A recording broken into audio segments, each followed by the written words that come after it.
બે ભક્તોને આશીર્વાદથી રાજી કરવાના છે.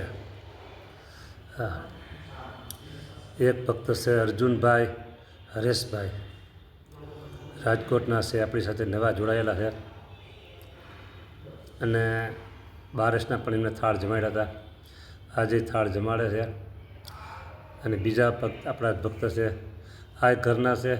અને બીજા નટુભાઈ સાહેબ ઘાટીલાના મોરબી જે છે, આમ તો અત્યારે રાજકોટ જે છે. તો એ નટુ સાહેબને પણ પ્રભુ એવા આશીર્વાદ આપો. શિક્ષક નિવૃત્તપ્રાણી જીવન જીવે છે. એક જ તમારી મૂર્તિનું સુખ લે છે, બીજું કશું કંઈ કરતા નથી અને તમારા સંતોની સેવામાં હાજર થાય છે. તો નટુભાઈનું શરીર સ્વાસ્થ્ય સારું રહે, તમારા ભજન ભક્તિ ખૂબ સારા થાય, તમારી ઉપાસના દૃઢ થાય, મૂર્તિમાં રોમ રોમ રસ બસ રહેવાની વાત એને સમજાણી છે.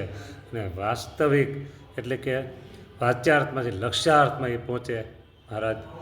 બસ આવા આશીર્વાદ એમને આપો. અને અર્જુન યુવાન દીકરો તમારો છે, એને એવા આશીર્વાદ આપો પ્રભુ. એના જીવનમાં તો જેનું ઘણું બધું આગળ વધવાનું છે.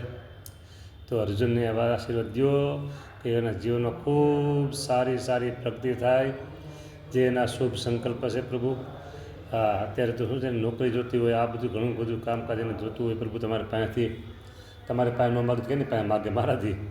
તો દયાળુ રાજી થાય ને અર્જુનને એવા આશીર્વાદ દો કે તમારા જે સંકલ્પો છે એ સંકલ્પો બધા પૂરા થઈ જશે.